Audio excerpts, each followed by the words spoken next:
Here's where Banshee takes this story and they start flipping it. And this is where it's kind of hard to really follow because it's so exciting. Because you don't know where they're going to take this. They can take this thing anywhere.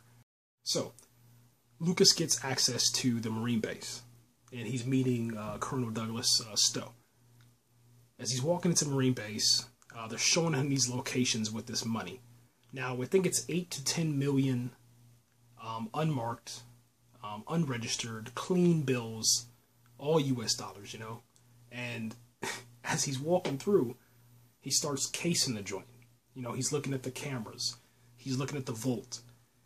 He's looking at the security. He's taking all this mental note, you know, mental note. That's just how Lucas does it. Now, check this out. We're going to back up in the episode.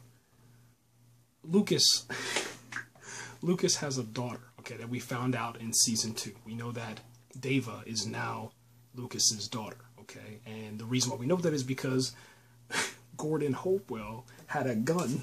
Okay, I got to use this. I'm sorry. I got to use this. Gordon, let's say the Hulk's hand, okay? Incredible Hulk right here. His hand is going to be the gun. He had a gun to Lucas Hood's head, and he was going to shoot him. But then all of a sudden on the side, here's Carrie. She's like, "No, he's David's father." No. And then he doesn't shoot. All right. Anyway. So that's how we know that. All right. So now, as I'm backing up in the episode, Dava no longer has pink hair. She has white hair. I guess, I don't know, she's been watching too much Frozen. I have no clue. I don't know. But she has white hair. Like seriously, like Frozen. Like, this is, yeah. I think that's what they did. That's just me. But anyway, because, you know, it's kind of trendy.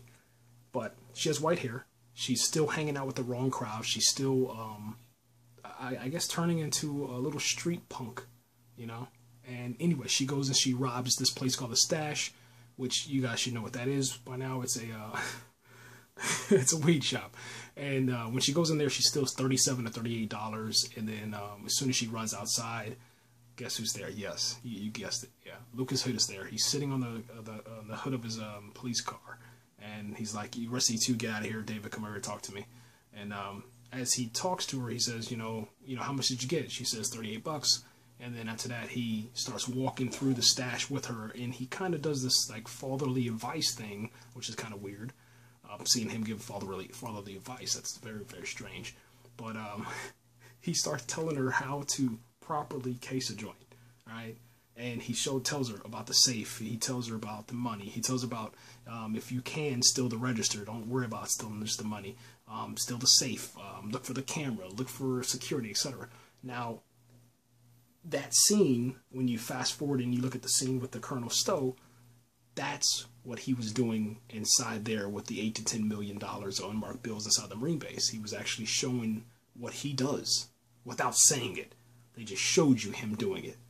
So that's how he's so good. Him, Carrie, and Joe, that's why they're so great at being bad. Yes. So I thought that was just brilliant. Okay, moving on.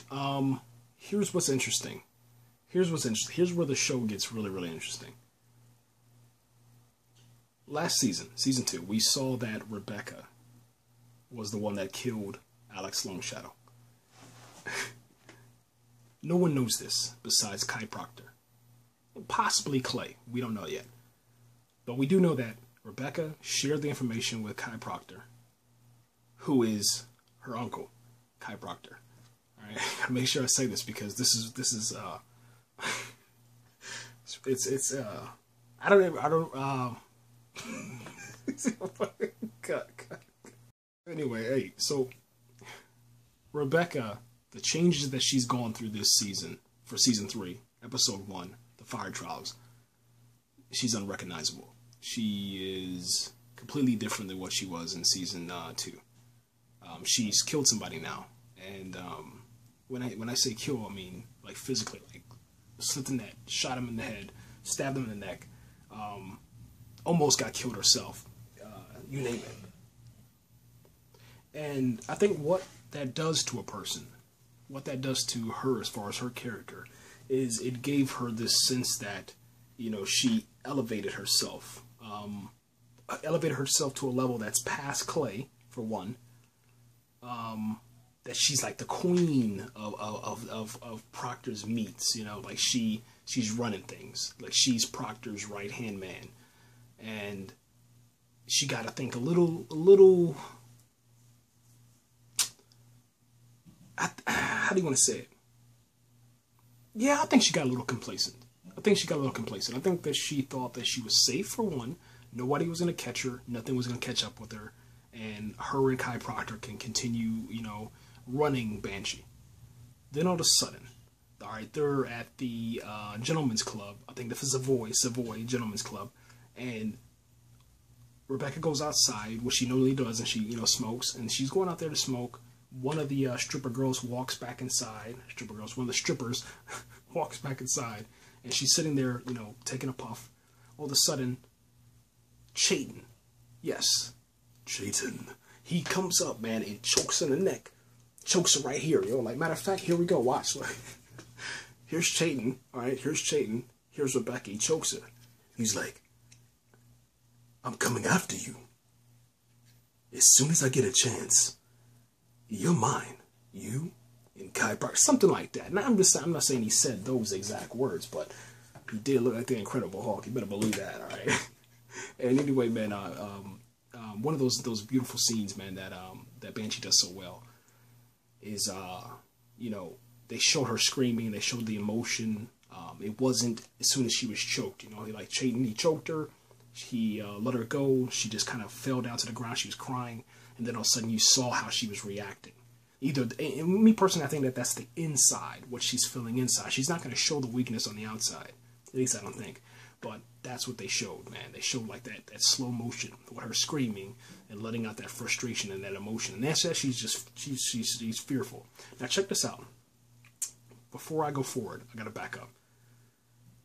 At the beginning of the episode, Clay, who is Kai's right-hand man, and if you watch Banshee Origins, you understand the reasoning why, you know, why Clay is the way he is with Kai Proctor. And me personally, I think that maybe, I just, the reason why I feel this way is because of watching the Banshee Origins. I think that Clay, like, loves Kai Proctor.